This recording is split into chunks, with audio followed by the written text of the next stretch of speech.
nome é Sueli Aparecida Belato.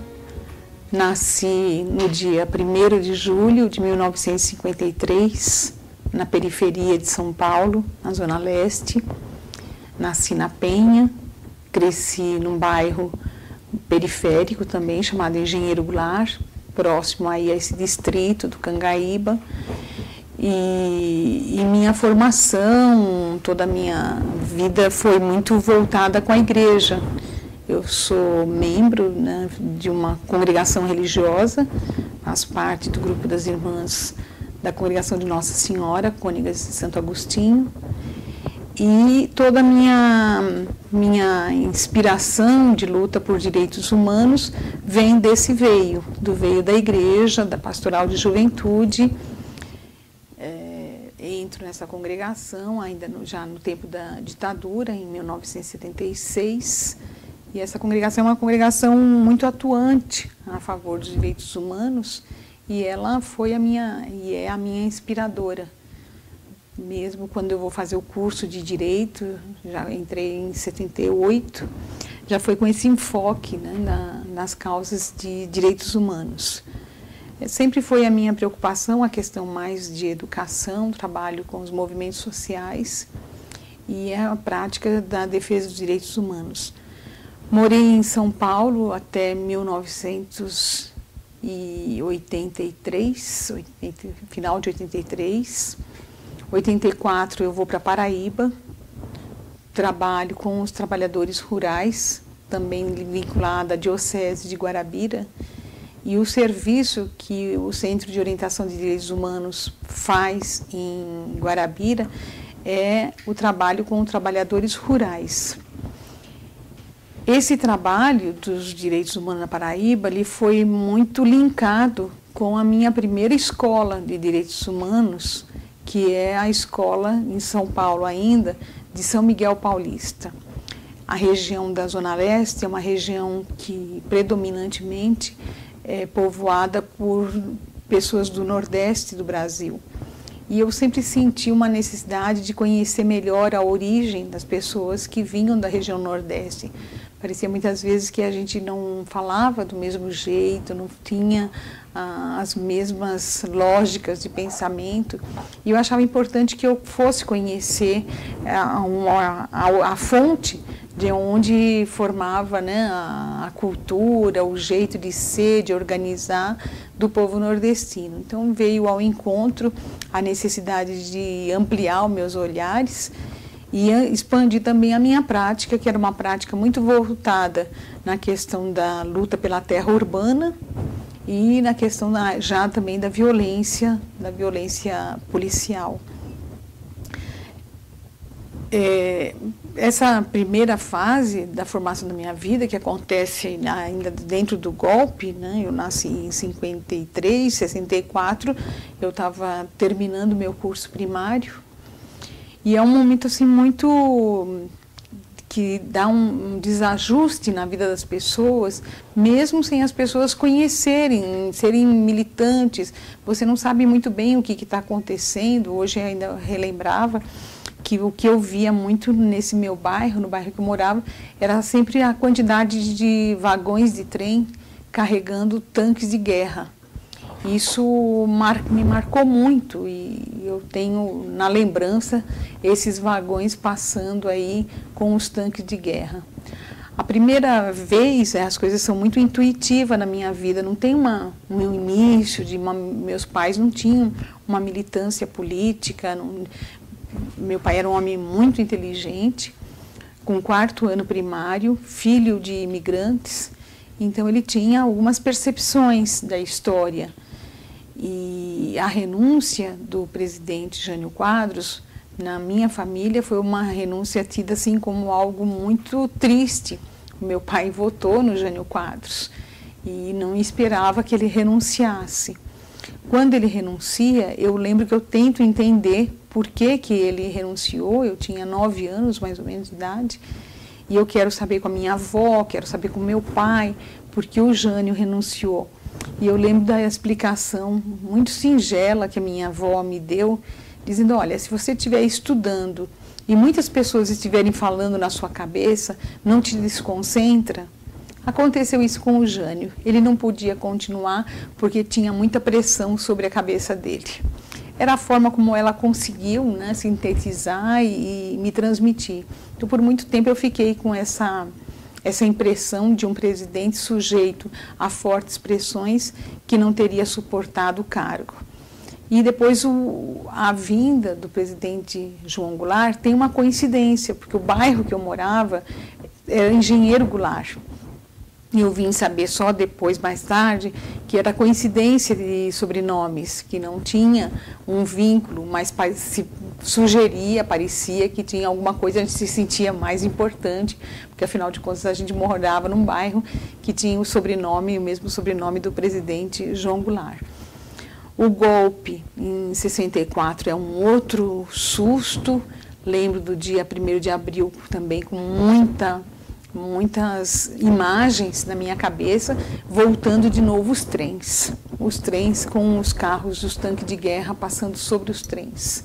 Nesse dia não tem aula e a vida realmente muda, ela passa a ser mais triste, com mais medo. Eu cresço numa igreja que é uma igreja comprometida com a teologia da libertação, é um despertar de possibilidades de lideranças que começam a assumir de uma forma, na minha formação, na minha visão, na minha visibilidade, talvez melhor dizendo, com mais expressão. A pastoral operária era um movimento forte na minha região, com lideranças que passaram a ser presas, perseguidas, e que muitos desapareceram da minha vida, da minha trajetória infantil, e que eu vim reencontrá-los muitos anos depois nos processos da Comissão de Anistia. E foi uma surpresa muito grande, né? E um tanto emocionante esses reencontros de pessoas que desapareceram e que reapareceram depois em forma de processos.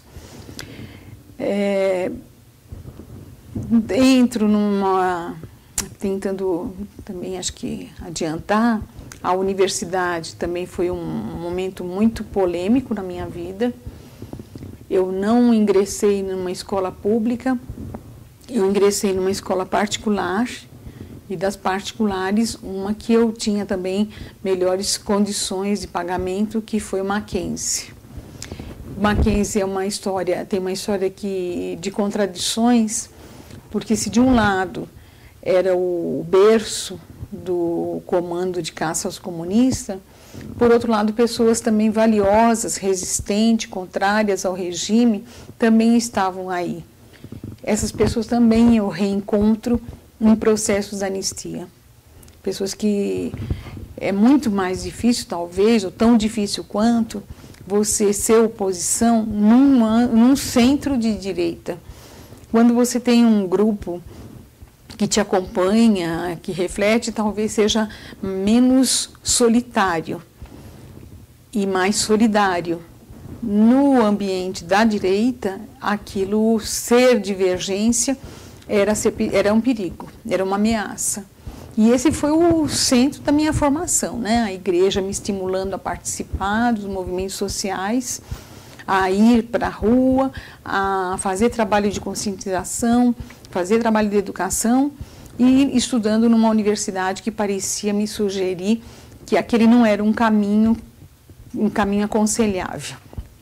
Eu lembro em 79, quando houve os primeiros movimentos de volta das eleições da UNE, que ainda se encontrava na clandestinidade. E a faculdade, os alunos da faculdade de Direito proíbem a entrada da urna dentro da faculdade Mackenzie. Mas os colegas da engenharia e da economia assumem a urna do direito e deixam à disposição os alunos que quisessem ir votar. Eu fui uma que fui votar com a urna da minha faculdade depositada num outro lugar.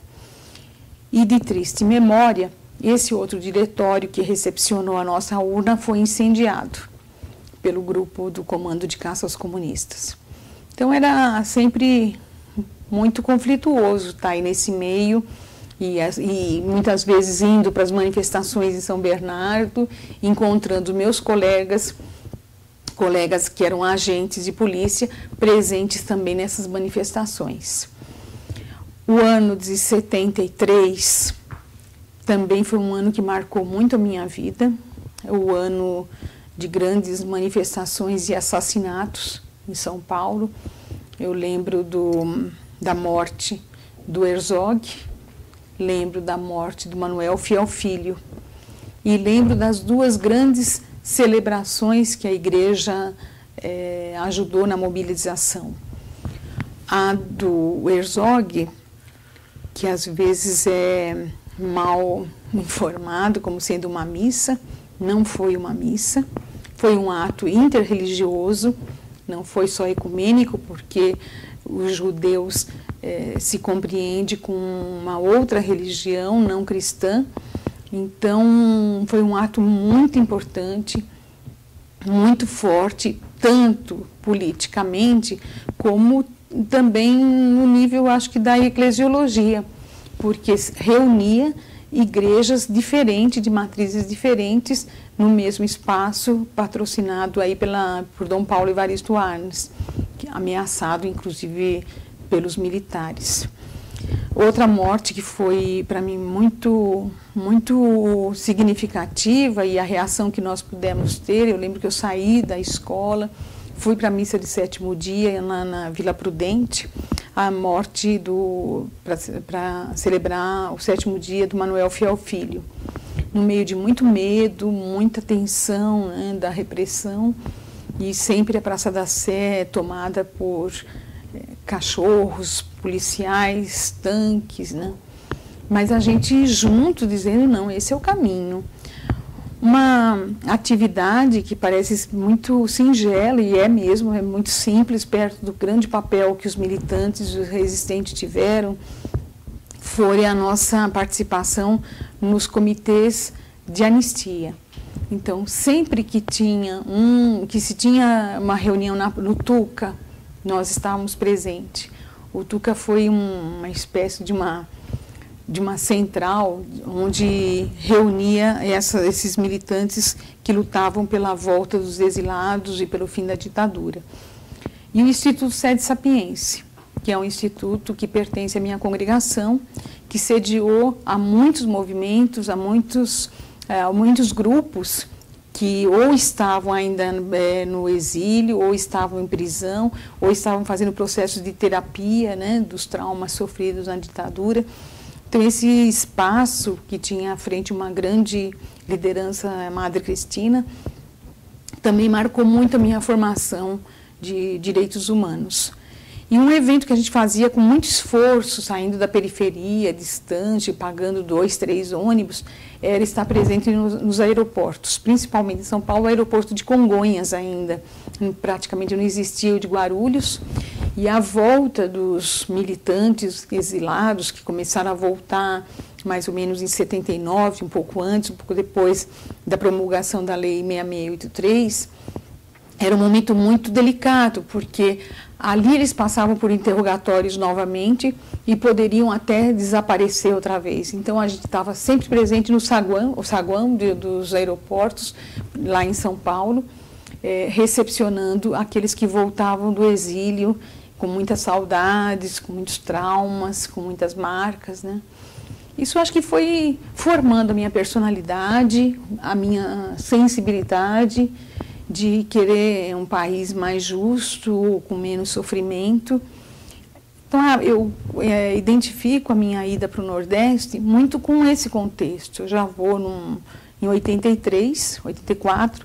83 tem um fato muito forte na minha vida, que é a morte do meu pai.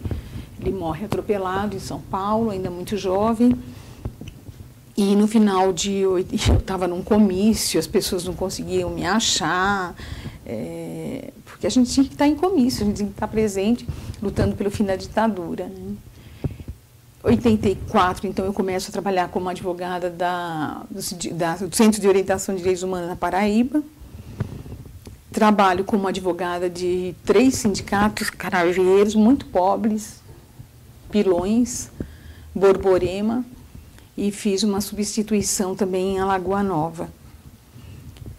E fui conhecer um outro Brasil, né, que já era muito massacrado desde a colonização e continuava num nível de opressão muito grande com os usineiros que não tinham nenhum respeito pela vida. Eu confesso que não encontrei. Podia dizer, puxa, estou sendo injusta, né?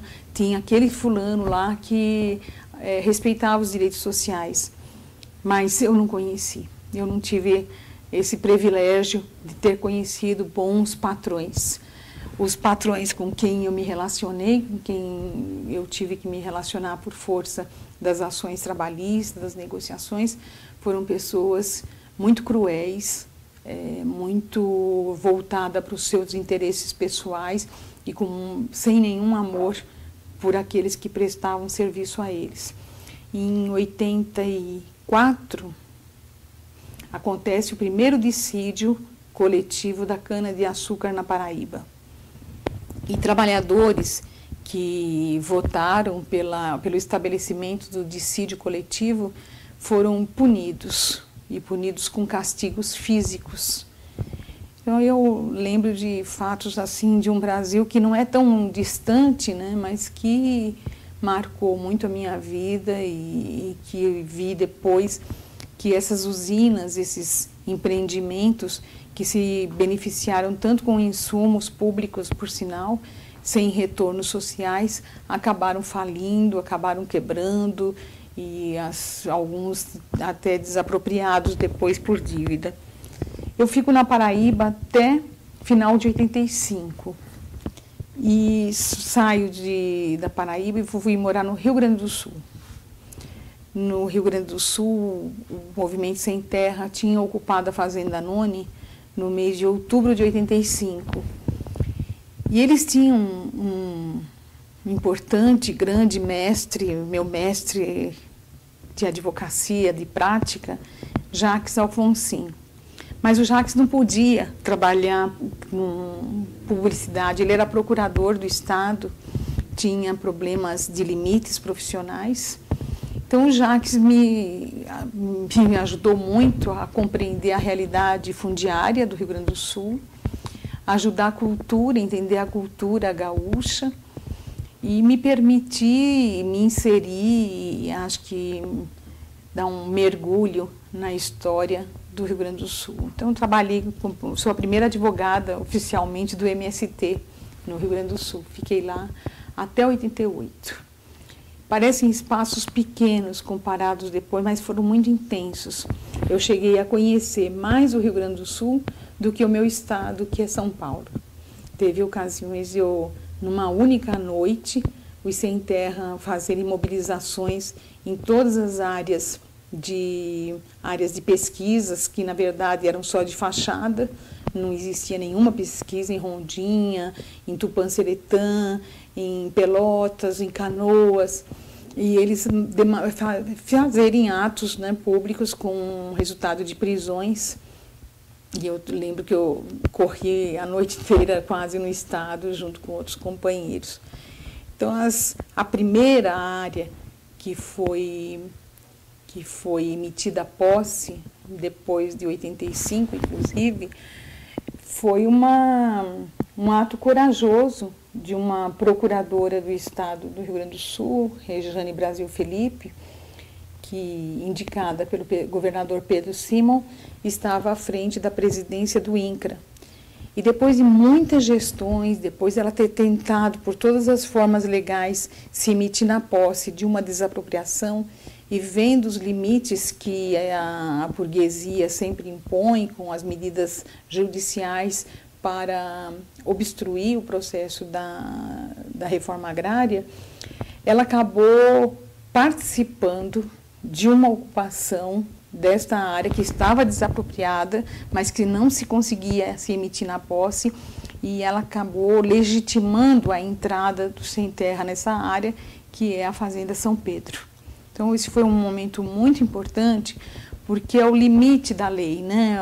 Um povo acampado 3 anos aguardando essa reforma agrária, nós assistindo de uma certa forma quase que impossibilitados de fazer outras gestões, porque o judiciário acabava sempre favorecendo os latifundiários que criavam ações protelatórias para que não se tivesse as emissões efetivamente de posse, e depois, diante da constatação da ilegitimidade que essas ações judiciais tinham, o povo vai para cima da terra como pode, e acaba que a presidente do INCRA do Rio Grande do Sul estava presente nessa ação e viu que foi uma ação que não houve violência, não houve nenhum aliás, não tinha nada para se destruir nessa fazenda, a não ser uma pequena área que tinha os cavalos concentrados num determinado espaço e que foram respeitados por aqueles trabalhadores que ficaram muito tempo ainda embaixo de lona. Então, essa história da reforma agrária é alguma coisa também que me toca muito presente, né? Nós temos um país que o povo do campo lutou em várias frentes sempre para ter respeito, para ter dignidade para ele, para sua família, e que muitas vezes parece que a gente não tem uma reflexão como é que um prato de comida fica pronto, né? Como é que aquele arroz que a gente cozinha, quanto que ele é forjado para chegar na nossa mesa. Acho que a gente tem uma certa, às vezes, alienação em relação às coisas que a gente consome, principalmente os produtos que nos alimentam, que são de um sacrifício muito grande para a população rural. Planta, não sabe se vai colher, porque não sabe se vai ter chuva, se vai ter sol, e muitas vezes não tem o apoio do Estado também para essa colheita. Então, isso é uma coisa que talvez esteja nas minhas raízes, lá atrás, dos meus avós imigrantes que vieram para o Brasil e que também tiveram muitas dificuldades de trabalho. Eu quero crer que eu, sendo uma filha da cidade de São Paulo, tem um veio na minha formação que me faz ser mais sensível também com a questão dos trabalhadores rurais. E o que vejo ainda hoje é que nas áreas que sempre existiu de tentativas de organização do campo, seja no Nordeste com as ligas camponesas, seja no Sul com o Grupo dos 11, foram os grupos que foram muito atingidos na ditadura militar, que os latifundiários articularam com os militares uma repressão maior a eles, e que eles estavam ainda mais descobertos de proteção, porque uma coisa é sofrer um atentado no eixo São Paulo, Rio, Paraná, outra coisa é lá no Amazonas, em lugares que ainda hoje a gente não conhece exatamente qual foi a extensão que como a ditadura agiu. E o mais triste é saber que esse tratamento, né, a criminalização, é algo que persiste. Eles são pessoas, são grupos tratados da mesma forma, né? Violência, desrespeito.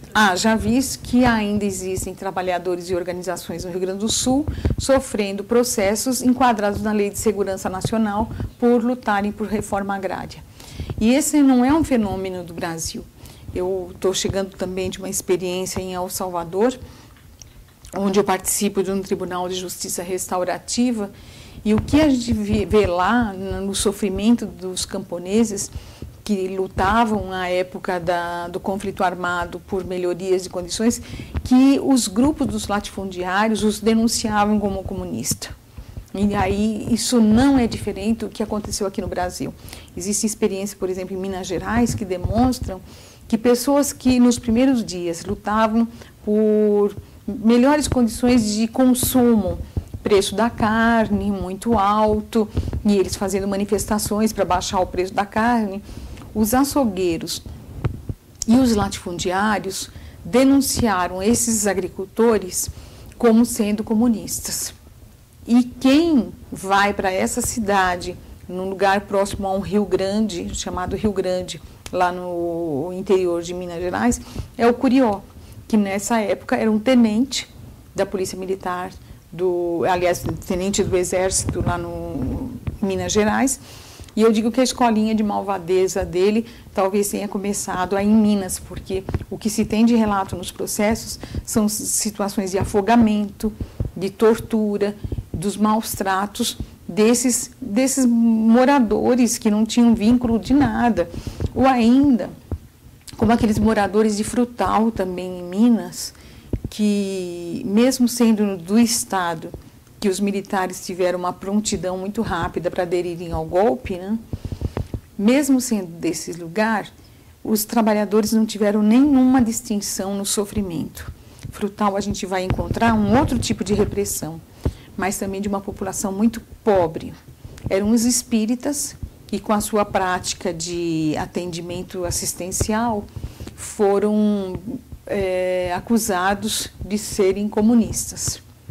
E sofreram muito tortura, a prisão que perdurou muito tempo no DOPS de Minas Gerais. Isso para dizer que mesmo a gente já tendo lido, conversado, falado, eu sou presidente da Comissão de Anistia, vice-presidente da Comissão de Anistia, desde 2008, quando o presidente Paulo Abrão me convidou para ser a vice-presidente. Mas eu já estou na Comissão de Anistia desde 2003, como conselheira da comissão. E mesmo já tendo visto muitos processos, relatado muitos processos, muitas vezes ainda me surpreendo quanto eu não conheço da história da repressão no Brasil, né, que fez um povo calado, silenciado, durante mais de, eu diria, 48 anos. Porque eu acho que só muito recente é que nós começamos, de fato, a reivindicar espaços de fala. E as comissões da verdade, acho que vieram nesse espaço de reivindicação para se reconstituir o que aconteceu e juntar esse quebra-cabeça chamado Brasil, de tantos Brasis, de tantas situações diferenciadas, de organização sociais tão distintas, né? E que a gente ainda precisa ajudar a cicatrizar, que foi muito machucado e algumas regiões ainda continuam sendo. Antes da gente entrar realmente no trabalho da Comissão da Verdade, agora eu queria voltar um pouquinho em 93, né, no Fernando Henrique, com o primeiro movimento institucional de reconhecimento, né, dos mortos e desaparecidos com a lista Gregory. Uhum. Você chegou a viver esse momento, participou, o que você lembra? Porque parece-me que foi, acho que depois das artes, né, dos livros, do filme Que Ex-Companheiro, esse foi um momento emblemático que abriu, né, abriu esse baú de maldades e aí começou a sair. Pois é, eu fiquei no Rio Grande do Sul morando até 88. 88 começa a ser divulgado uma informação muito forte, que era o número de assassinatos no campo. A Comissão Pastoral da Terra, que já vinha há tempos fazendo seu relatório e divulgando que havia, em razão, muito possivelmente, dos projetos implantados desde o tempo da ditadura, um arraso para retirar trabalhadores de áreas agrícolas, né, áreas de fronteira, e colocar aí áreas de pastagens, áreas de plantação de soja. Isso transformou o campo, mais uma vez, num palco de guerra. E quando a gente ia ver os documentos que esses latifundiários têm, tem um link que se faz com o regime militar, porque muitos receberam terras dos militares, e terras que eram medidas de avião. Você vai ter, não sei quantos, 100 mil hectares de terra, na Amazônia isso não é muita coisa, 100 mil hectares de terra, como se ali não tivesse gente morando. E é até comum a gente ouvir, mas as árvores estavam em pé. Sim, né? Porque esse é o jeito do extrativista viver, preservando o seu ganha-pão, que são as árvores, que é o rio, que é a vida, afinal, né? Então, esse 88, que eu estou me referindo, que eu volto para São Paulo, eu volto num atendimento de uma articulação formada pela CUT, pelo PT, pela CPT e pela CONTAG, que sentados identificam que eles não têm muitos inimigos. E tem um inimigo, que é o latifúndio, dizimando a todos os trabalhadores e todas as organizações. E é criado em 88 o setor de combate à violência no campo. E eu fui coordenar esse setor na CUT. Eu chego em São Paulo em setembro de 88 e já estava preparado, já ia acontecer, o terceiro congresso da CUT, o terceiro CONCUT, que foi em Belo Horizonte. Me foi pedido nesse congresso que eu coordenasse uma exposição dos ameaçados de morte aos delegados internacionais. Então, eu consigo, a duras penas, ali, juntar um, juntar outro, e vem nesse grupo conversar com os delegados internacionais, Chico Mendes, Expedito Ribeiro e outros líderes que estavam ameaçados de morte. Eu digo que foi difícil porque a grande preocupação que o Chico Mendes, por exemplo, tinha era que constasse, que fosse aprovada nas resoluções da CUT a preservação e o respeito pelas reservas extrativistas, que se criassem reservas e se respeitassem as reservas extrativistas. E o que ele menos estava preocupado naquele momento era de falar das ameaças de morte que ele estava sofrendo. Mas acabou vindo, deu um depoimento, depois me escreveu uma carta dizendo, olha, Sueli, quem tem muito interesse que esse setor vá para frente, vigore, proteja os trabalhadores, sou eu que não quero morrer.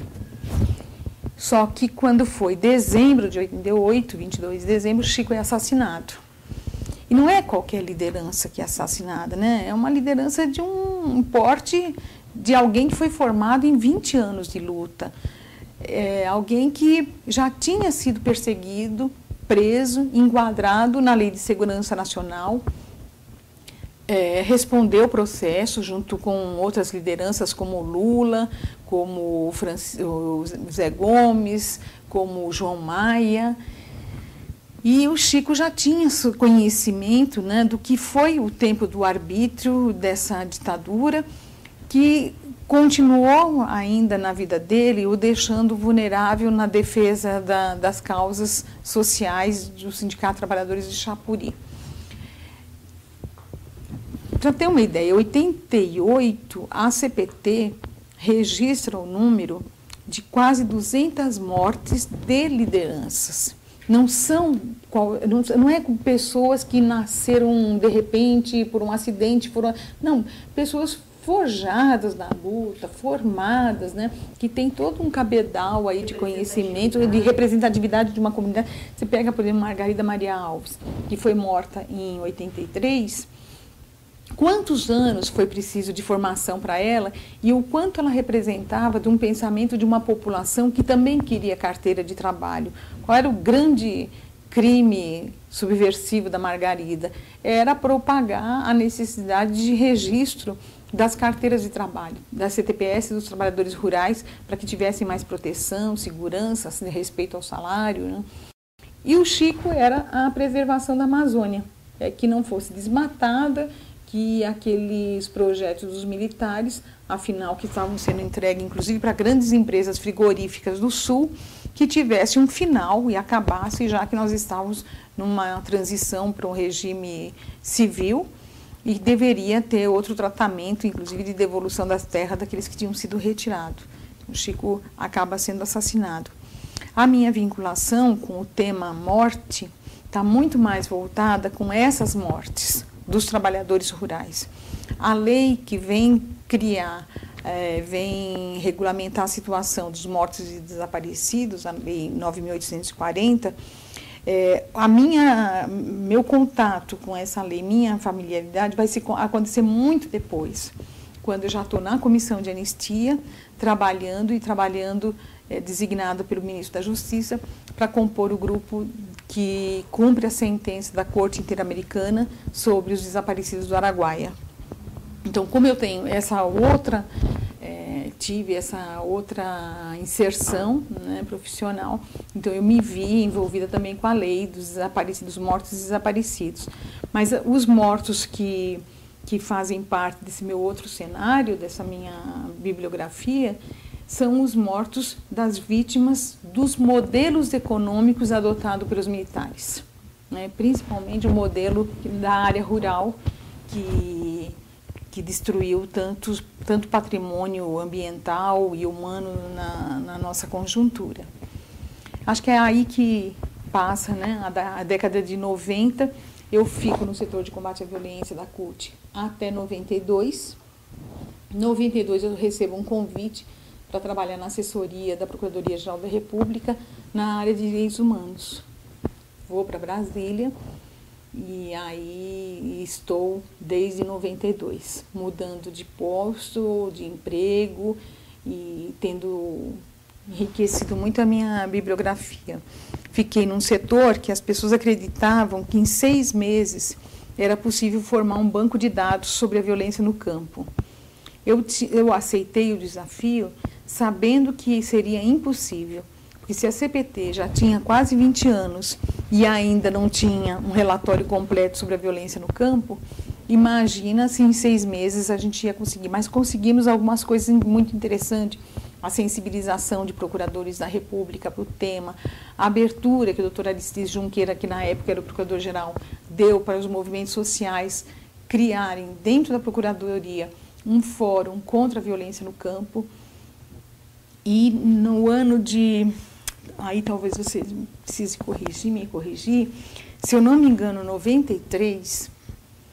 Numa das sessões de reunião ordinária desse fórum que teve o grande mérito em 93, mais ou menos, de reunir o Estado, os representantes do Estado brasileiro, formados tanto pela sociedade civil como pelas instituições do Estado. Então, o fórum reunia a CUT, CONTAG, CIMI, entidades que trabalhavam, Movimento Nacional de Direitos Humanos, e, de outro lado, com os órgãos responsáveis pela erradicação da violência. FUNAI, Ministério Público do Trabalho, Ministério do Trabalho, INCRA, eram os outros parceiros ou outros membros desse fórum, e ainda com a assistência das embaixadas, as áreas de direitos humanos das embaixadas presentes no Brasil. Então, foi uma experiência muito rica. Eu fui a secretária desse fórum por mais de 3 anos. E cada vez a gente vendo muito forte a questão da vulnerabilidade das populações rurais, questão indígena, ligada aos projetos econômicos, que nem sempre se leva em conta a população que está aí presente e a questão ambiental, né? Então, foi muito interessante. Em 93, era dia 8 de março de 83, chega uma advogada no fórum, a doutora Irilda Balduino, de Brasília, e pergunta: vocês assistiram à televisão ontem à noite? Vocês viram como foi a morte do Teixeirinha? Isso para mim foi um momento muito forte, porque eu lembro que havia já alguns presos também, né, em relação a esse confronto que aconteceu aqui em Cascavel. No momento, se suspendeu a reunião do fórum e veio para cá o ex-presidente da Ordem dos Advogados, que era também membro, esqueci de mencionar, doutor Marcelo Lavener, e vem para cá Álvaro Ribeiro Costa, que era o procurador da República designado para a área de direitos humanos. E eles estiveram, na época, com o governador Requião, e depois foram para a região e encontraram os trabalhadores que tinham sido acusados de um confronto com policiais da P2, que tentaram entrar no acampamento sem nenhuma identificação de policiais e, sendo confundidos com pistoleiros, acabaram sendo assassinados numa ação de luta dos trabalhadores com esses 3 policiais, e foram fortemente reprimidos, e foram reprimidos numa ilegalidade muito grande. Lembro de ter visto as fotos, de ter ouvido as fitas e ter me surpreendido com a imprensa, como a imprensa pode ser quase que coautora de assassinatos. Porque a forma com que eles relataram, inclusive nas emissoras de rádio e televisão, como se deu o confronto, era de uma deturpação total, né? Eu lembro que na Procuradoria nós não tínhamos um recurso de degravação, empresa que degravasse as fitas, fui eu que degravei as fitas e vi quanta manipulação de informação é possível acontecer. Então esse assassinato do Teixeirinha, que foi preso, que se entregou quando foi acusado de ser o autor dos disparos que mataram os 3 agentes de informação da P2, daqui do Paraná, ele se entrega e eles fazem com que ele ande no acampamento dizendo publicamente que ele não era um homem, era uma galinha, ele merecia morrer, e ele já baleado, inclusive, eles o arrastam em todo o acampamento, levam para uma plantação de milho e simulam uma troca de tiro, que foi uma execução que fizeram dele.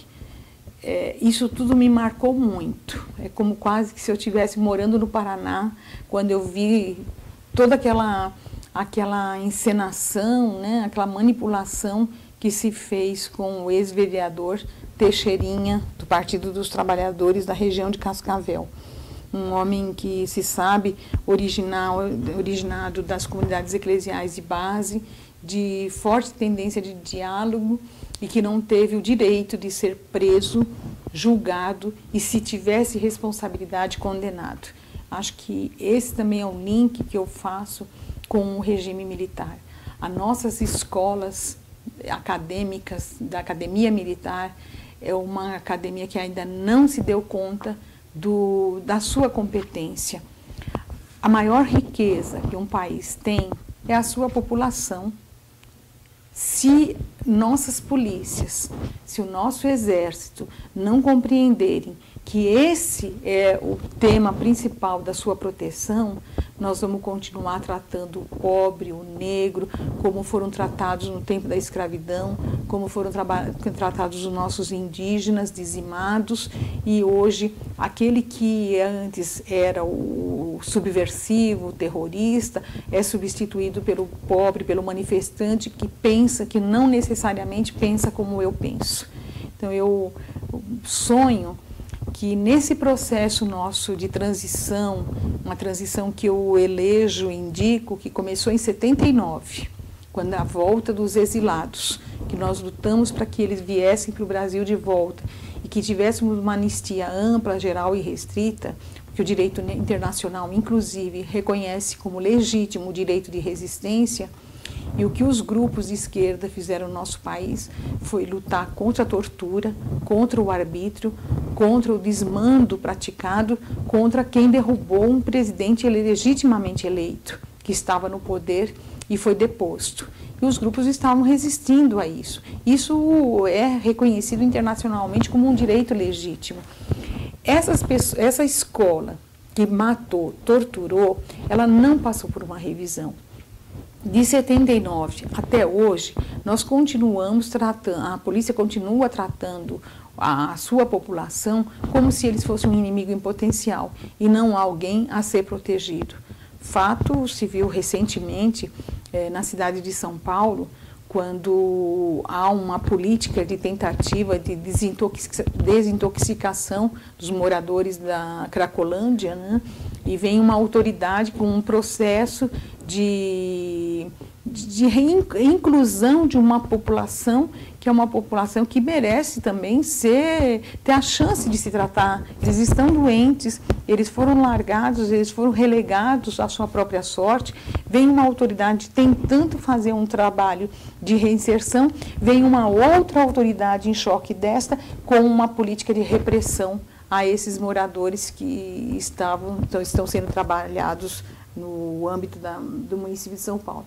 Então, tem que haver uma compreensão e uma revisão dos aprendizados que os militares tiveram no regime militar. Nós não queremos que prevaleça entre nós o regime da Escola das Américas. Nós queremos que seja fruto da Constituição de 88, de uma polícia cidadã que cuida dos seus cidadãos, que é o seu maior patrimônio e o maior desafio. Acho que esse tem sido um tema muito frequente na minha vida E eu tenho me deparado com excelentes policiais que, na sua trajetória, foram pessoas honradas que respeitaram a Constituição Federal e pagaram preço alto, inclusive por ser tido como opositores também do regime militar. E tenho visto esses maus militares que não aprenderam ainda a lição de casa, que nós queremos reconstruir a história para uma história perene de paz e de justiça. No trabalho que eu faço hoje, eu me vi provocada a tentar sistematizar um pouco a minha experiência, né? Uma experiência de alegrias e de tristezas, iniciada aí na Comissão de Anistia. Uma outra fase da minha maturidade, dos meus 60 anos de idade, e voltei a estudar. Estou fazendo mestrado de Direitos Humanos na Universidade de Brasília, e o tema da minha ousadia de dissertação, que essas alturas, para mim, o mais importante é tentar assimilar o que eu quis fazer, não é fazer nenhuma... Tomara que eu consiga apresentar uma dissertação, concluir o curso, mas eu confesso que já não é tanto isso que eu pretendo. O que eu pretendia era poder sistematizar uma experiência longa de vida, né, de trabalho na área urbana, na área rural, e especial que desembocou na Comissão de Anistia.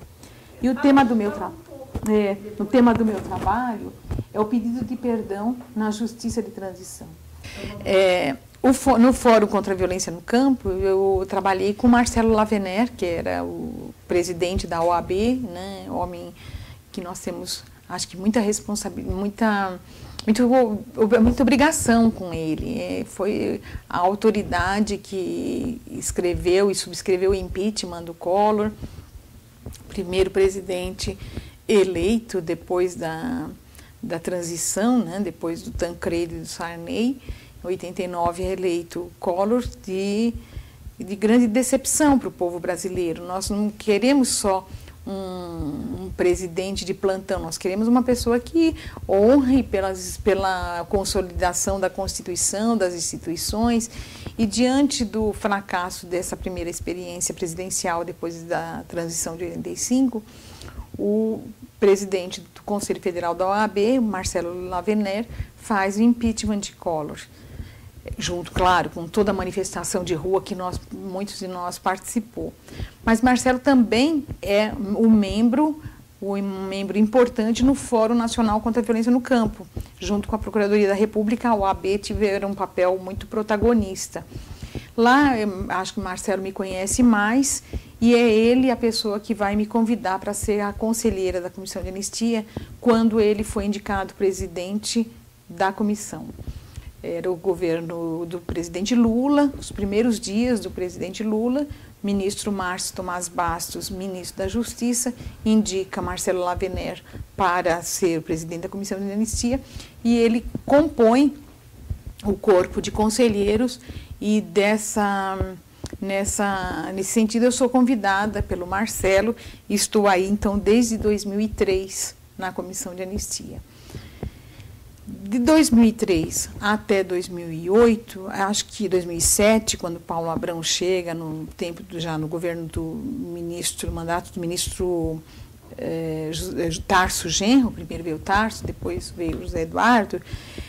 Esse primeiro momento é um momento de consolidação da Comissão de Anistia, né? Nós tínhamos as comissões com uma certa experiência no caso de servidores públicos.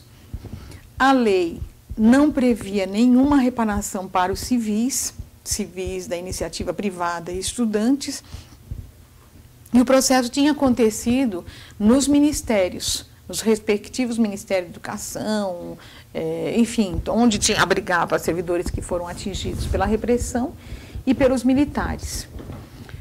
Depois da Lei 10.559, com todas as regulamentações das medidas provisórias que ocorreram antes, depois desse tempo, nós começamos a inaugurar um tempo novo com uma dificuldade muito grande, sem nenhuma estrutura, sem nenhuma experiência de atendimento ao setor civil. E eu faço um parênteses aqui, porque a gente sempre pode errar, né? Acho que pessoalmente, coletivamente, a gente pode ter tido alguns equívocos nos tratamentos já de processos e corre o risco de até hoje. Por isso existem duas fases no julgamento dos processos, existe o julgamento de turma e depois de plenário, que é onde unifica, onde padroniza as decisões. Mas eu vinha para a comissão de anistia com a minha cultura pessoal, né, com a minha bagagem pessoal, entendendo que quem tinha estado na rua comigo para derrubar o regime militar e favorecer a luta daqueles que realmente foram os resistentes, eram pessoas idôneas e, portanto, aquilo que eles falassem podia ser entendido como algo legal, de peso.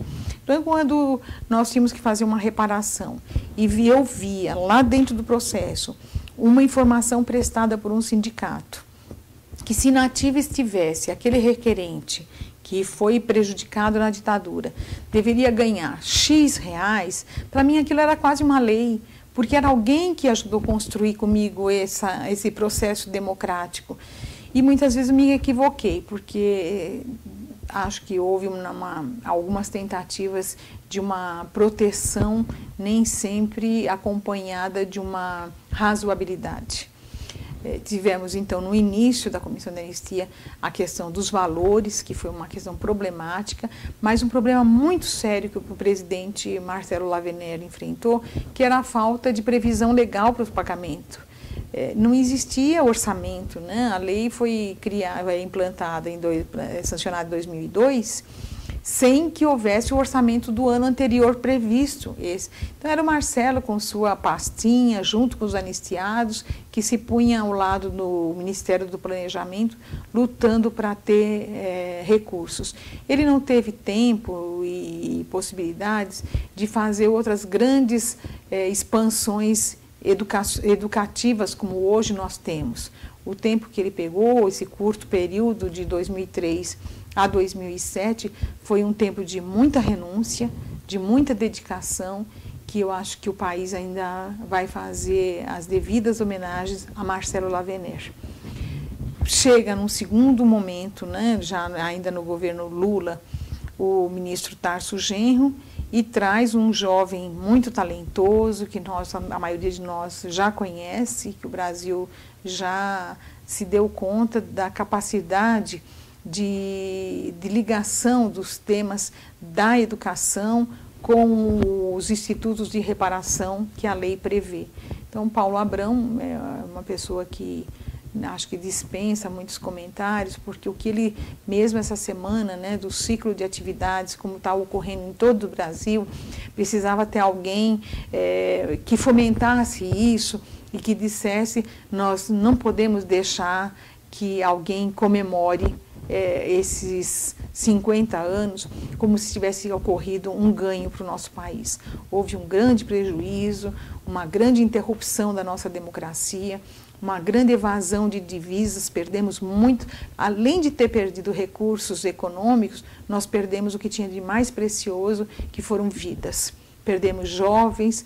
Eu lembro aqui do Alexandre Vanucci, que fizemos o processo dele de anistia há cerca de um ano na USP, de 21, 22 anos, aluno de geologia da Universidade de São Paulo, que já tinha um tratado e uma crítica contra a forma como a Transamazônica estava sendo construída, com 22 anos. Imagina o que o país não teria de contribuição de Alexandre Vanucci, hoje com 60 e poucos anos, se aos 22 anos ele já tinha um tratado sobre esse assunto.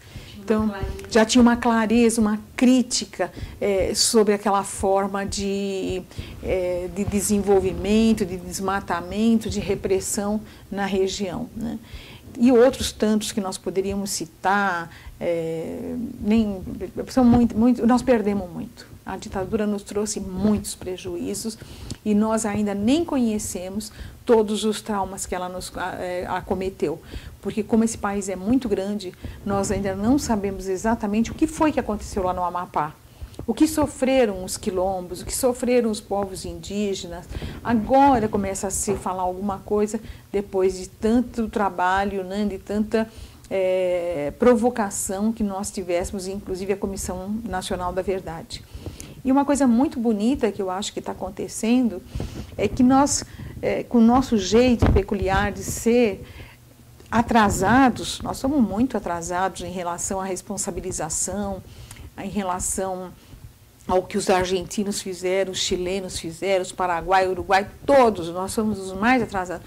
No entanto, ainda que alguém tivesse pensado, não vai dar certo ter uma Comissão Nacional da Verdade, tantas comissões simultaneamente funcionando, nós estamos vendo que esse foi uma beleza de trabalho que está acontecendo, porque está permitindo que a Comissão Nacional tire dela uma expectativa que ela pudesse preencher um trabalho monumental, continental, que ela não teria condições, e responsabilizando muitos outros atores que estão buscando também a verdade, resgatar a memória e fazer justiça com quem foi perseguido, com quem honrou a nossa Constituição Federal e que precisa ser dignificado.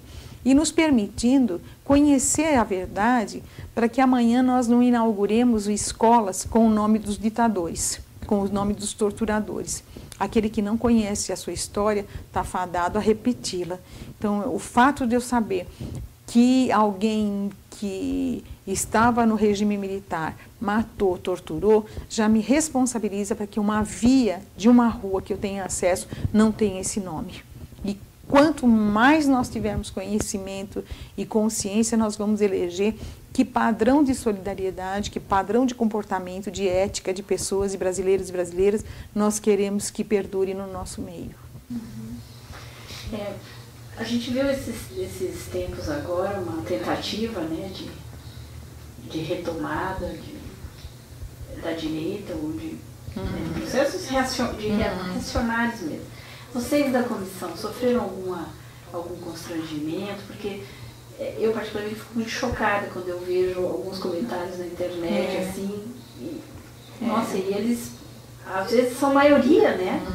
Isso deixa a gente chocado.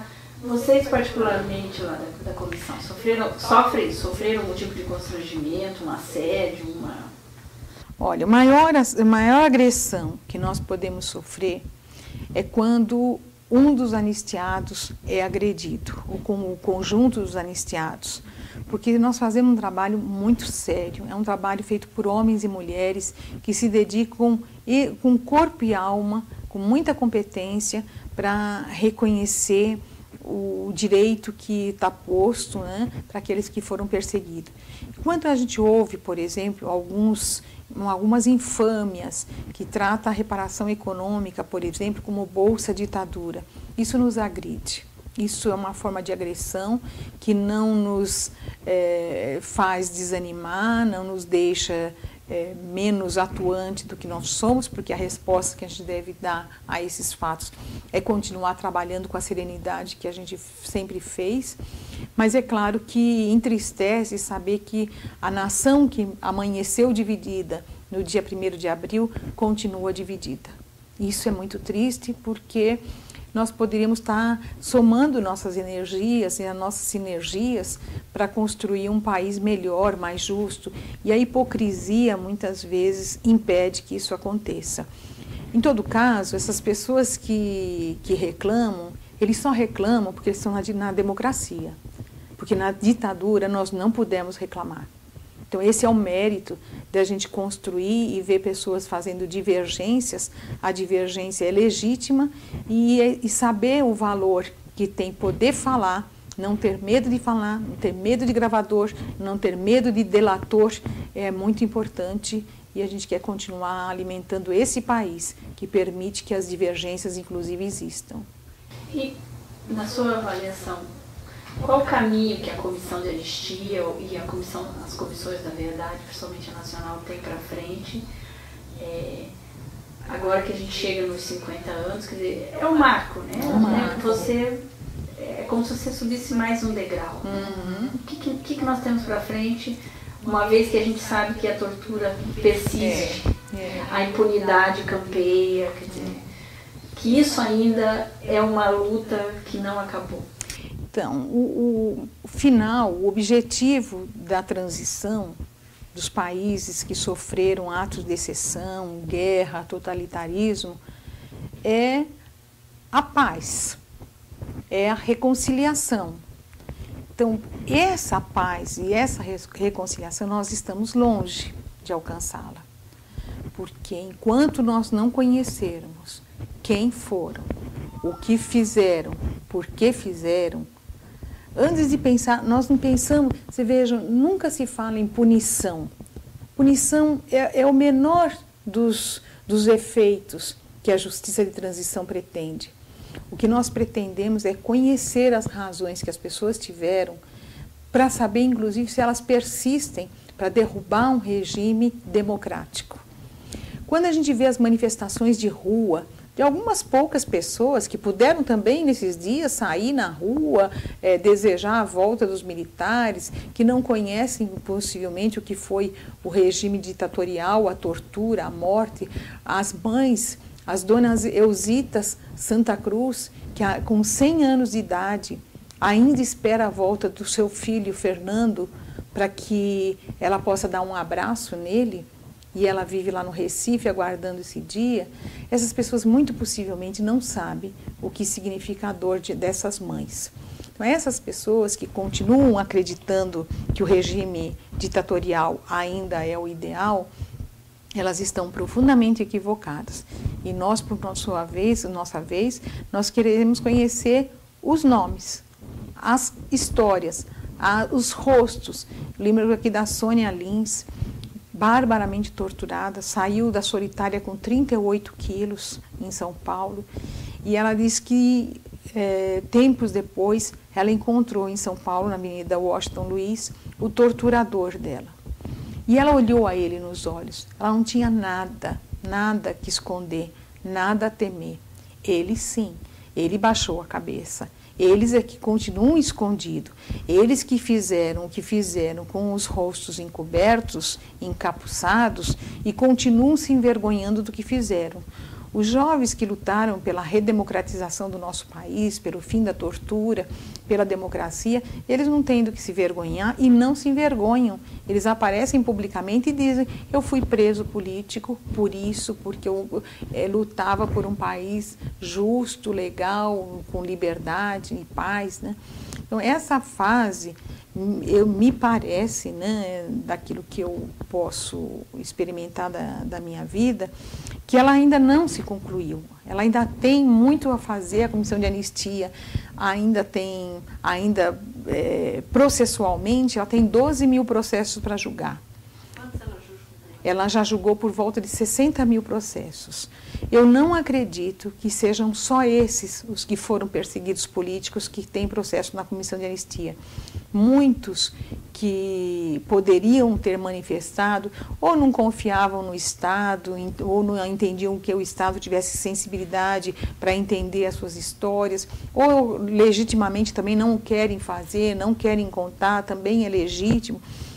Mas nós queremos que todo esse material da Comissão de Anistia venha a ser um material de uso, de manuseio, de leitura da nossa juventude. Que eles tenham conhecimento que a democracia não é algo pronto e acabado, ele é algo a ser aperfeiçoado. E eles têm uma responsabilidade muito grande no aperfeiçoamento das nossas instituições. Nós precisamos de uma reforma política, nós precisamos de reformas que nos deem sustentações de agilidades econômicas diferenciadas, nós precisamos de uma outra lei de anistia, nós precisamos de uma lei de anistia que responsabilize aqueles que matam e torturam. E a gente sabe que a situação não foi a mesma dos agentes públicos do Estado, que no exercício das suas profissões se excederam, abusaram, praticaram homicídios. Eles não podem ser tratados como perseguidos políticos. Perseguido político é o resistente, é aquele que estava do outro lado lutando pela volta da democracia. E a quem é amparado e legitimado o direito de defesa, o direito de resistência, o direito de ser declarado cidadão, que nós pedimos perdão no dia de hoje. Então, há essa grande situação que acho que ainda deve ser aperfeiçoada, porque as instituições não foram aperfeiçoadas, a academia policial tem que formar novos policiais que se orgulhem do seu povo e não tenham vergonha, e não assassinem, e não desapareçam com a Marildo e todos os Amarildos no nosso país, quando incidirem em algum erro, deve acontecer com eles aquilo que acontece nas comunidades, nas aldeias africanas. Conta-se que em algumas aldeias africanas, como na Nigéria, no Congo, quando nasce uma criança, essa criança é rodeada pela parteira, pela mãe, pelas mulheres, e é feita uma música, se canta uma música no nascimento dessa criança. A vida toda de cada criança tem uma música. Se um dia essa criança erra, ela pode ser presa pelo erro que ela praticou. Mas a comunidade vai cantar de novo para ela, para que ela saiba que ela tem uma família aonde voltar. E o lugar dela não é no espaço, mas é no meio de uma comunidade que a recebe novamente. Esse é o período de reinserção que a gente deve fazer com aqueles que acertam, que erram. Nunca executar. Eu não tenho direito de, no dever do meu ofício de proteger uma vida, eu atiro aleatoriamente, como nós vimos o caso da Cláudia recentemente no Rio de Janeiro, sem nenhum direito de dizer que mãe era essa, que filhos que ela deixou. Quem se coloca no lugar agora dessas famílias, né? E quantas famílias do povo brasileiro, em especial do povo negro, do povo homossexual, do povo cigano, vêm sofrendo essas violações das nossas instituições. Eles têm o direito, se eles errarem, de ter um canto. O canto chama justiça. Bom, acho que um dos objetivos da comissão, por exemplo, dentro desse nosso projeto, né, de criar esse projeto de Depoimentos para a História, de criar esse acervo que está na internet, que está no site, para que quem queira conhecer, né, a verdadeira história contada das pessoas, né? Esse seria o grande mérito. Esse projeto está acontecendo em outros estados também? Sim, sim. Tem uma riqueza muito grande de produções de vídeo, de livros, de cordéis. De acordo com a cultura local, as formas têm sido as mais variadas, né?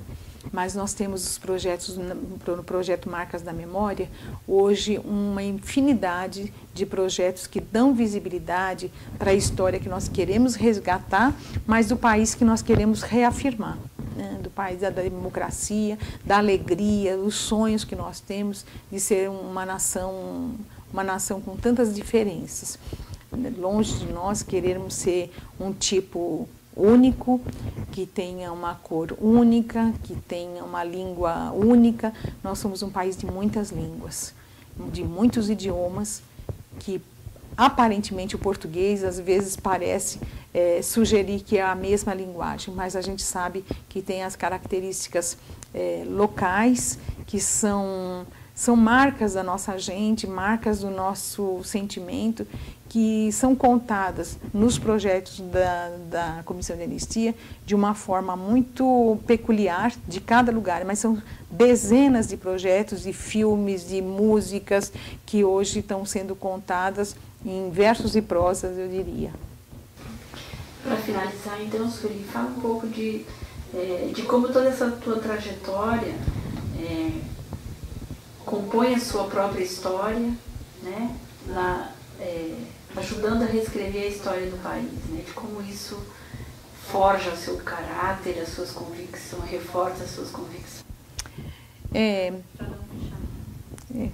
É difícil, né? Porque a vida me permitiu, acho que Deus me permitiu viver muitas experiências de país, de pessoas apaixonadas. Hoje tenho também um pedaço do meu coração que está esticado lá em El Salvador, lá no Araguaia, onde eu tive essa atuação também em nome do Estado brasileiro para ajudar a cicatrizar pessoas.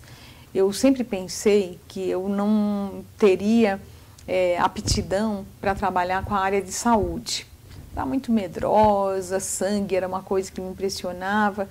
E é interessante que eu acho que, na verdade, eu tenho trabalhado muito com saúde mental, com saúde física, ajudando a cicatrizar, ritual, ajudando a cicatrizar alguns machucados profundos que vêm de muito tempo, né?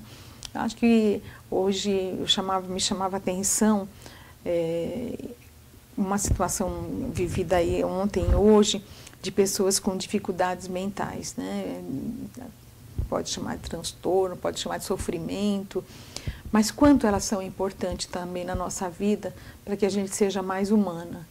Então, eu acho que tudo isso que eu vivi e que eu vivo me faz ser alguém que tenha muita sensibilidade para os terrenos onde eu piso, que são plantados sementes que muitas vezes eu não vejo, mas que estão crescendo e que, se tiverem oportunidade, vão dar flores e frutos. Então, eu acho que isso, peço a Deus que me ajude, né, a continuar comprometida com os ideais dos meus pais, com os ideais que eu recebi na formação religiosa, que me ajudem, afinal, ir chegando no meu amadurecimento maior, com cada dia mais compromisso por um país mais justo, mais fraterno, e que a nossa grande solidariedade permita não se preocupar tanto com a concentração daquilo que eu vou ter, mas com aquilo que eu vou dividir. Acho que nos fará mais feliz um povo que reparte mais. Então, é isso que eu espero.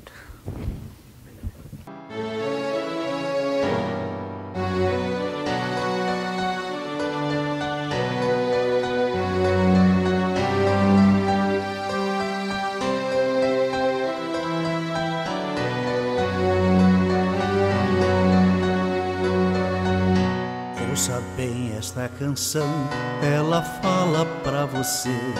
Ela fala de um tempo que ninguém pode esquecer, de um tempo em que alguns homens impuseram a tirania, muitos outros responderam com a sua rebeldia. Os tiranos implantaram longa noite de terror, tentaram calar a todos, provocando muita dor. Censuraram a cultura e toda a cidadania, calaram toda a voz, promovendo a vilania.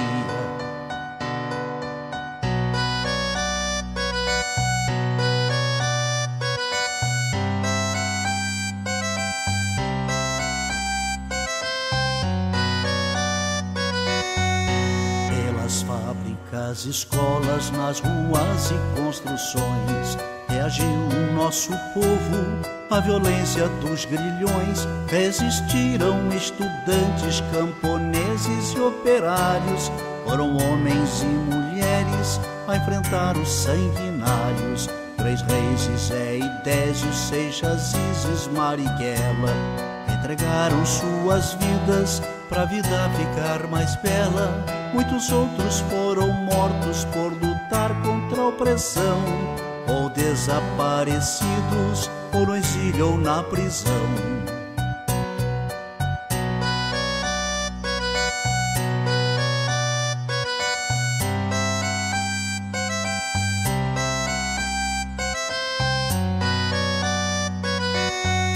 Com a luta desses homens derrotou-se o opressor. Muito sangue derramado, muita lágrima e suor. Quem tem medo de retorno não se sinta equivocado. O terror que foi um dia poderá voltar dobrado. A mesma vigilância de quem ama a liberdade poderá impedir que volte o império da maldade. Mas a luta continua por justiça e pelo pão, pela reforma agrária, por saúde e educação.